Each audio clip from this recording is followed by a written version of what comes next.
దేశంలో ఎక్కడా లేని విధంగా అనేక రాష్ట్రాలు ప్రయత్నం చేసినా కూడా రిలయన్స్ ఇండస్ట్రీస్ మన రాష్ట్రంలోనే పెట్టుబడి పెట్టడానికి ఇది కంప్రెస్డ్ బయోగ్యాస్ యూనిట్స్ ని దాదాపు 500 యూనిట్లు మన రాష్ట్రంలో స్థాపించడానికి ముందుకొచ్చిందని చెప్పేసి తెలియటానికి సంతోషిస్తామని చెప్పేసి కూడా మనం చేస్తాం. తద్వారా 65,000 కోట్ల రూపాయలు పెట్టుబడి 2.5 లక్షల మందికి ఉద్యోగ అవకాశాలు కూడా లభిస్తాయని చెప్పేసి మనం చేస్తాను. 11,000 మెట్రిక్ టన్నులు కంప్రెస్డ్ బయోగ్యాస్ తయారీ అవుతుందని చెప్పేసి కూడా తెలియజేస్తాం. దీంట్లో ఏంటంటే ఇప్పుడు దాకా మనందరం కూడా ఈజ్ ఆఫ్ డూయింగ్ బిజినెస్ గురించి ఈ పారిశ్రామిక రంగాల్లో ఈ ప్రపంచంలో డిస్కస్ చేస్తా ఉండేవాళ్ళు. ఈజ్ ఆఫ్ డూయింగ్ బిజినెస్ లో మాకు ఫస్ట్ ర్యాంక్ లో ఉన్నావా లేదా సెకండ్ ర్యాంక్ లో ఉన్నావా అని చెప్పేసి చెప్పుకుంటుండేవాళ్ళు. కానీ ఈ రోజు చంద్రబాబు నాయుడు గారి ప్రభుత్వం ఈజ్ ఆఫ్ డూయింగ్ బిజినెస్ అదనంగా స్పీడ్ ఆఫ్ డూయింగ్ బిజినెస్ తన చర్యల ద్వారా నిరూపిస్తుందని చెప్పేసి నేను మనవి చేస్తాను. ఎందుకంటే ఈ రిలయన్స్ ఇండస్ట్రీస్ మనతో మన రాష్ట్ర ప్రభుత్వంతో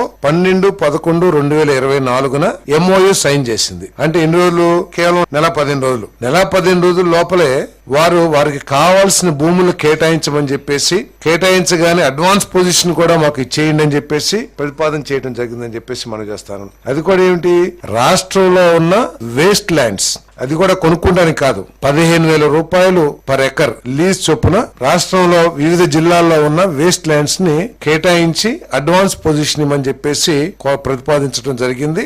అంతేకాకుండా ఈ వేస్ట్ ల్యాండ్స్ సరిపోకపోతే రైతుల దగ్గర నుంచి వారే పర్ ఎకర్ 30,000 రూపాయలు లీజ్ చెల్లించి రైతులకి ఆ భూమిని వారు సేకరించుకుంటారు. అంటే 11,000 టన్నుల CBG తయారు అంటే కంప్రెస్డ్ బయోగ్యాస్ తయారు చేయడానికి కావాల్సిన భూముల్ని అంటే నేపియర్ గ్యాస్ ఇదంతా కూడా పెంచాలి, గ్రాస్. దానికోసం కావాల్సిన భూముల్ని మన దగ్గర ఉన్న రాష్ట్ర ప్రభుత్వ ఆధీనంలో ఉన్న వేస్ట్ ల్యాండ్స్ ని వాళ్ళకి 15,000 రూపాయలు, అదే విధంగా వారు సొంతంగా సమకూర్చుకునే రైతుల భూములకి 30,000 రూపాయలు వారు చెల్లిస్తారని చెప్పేసి కూడా ఈ సందర్భంగా తెలియజేస్తా ఉన్నాను.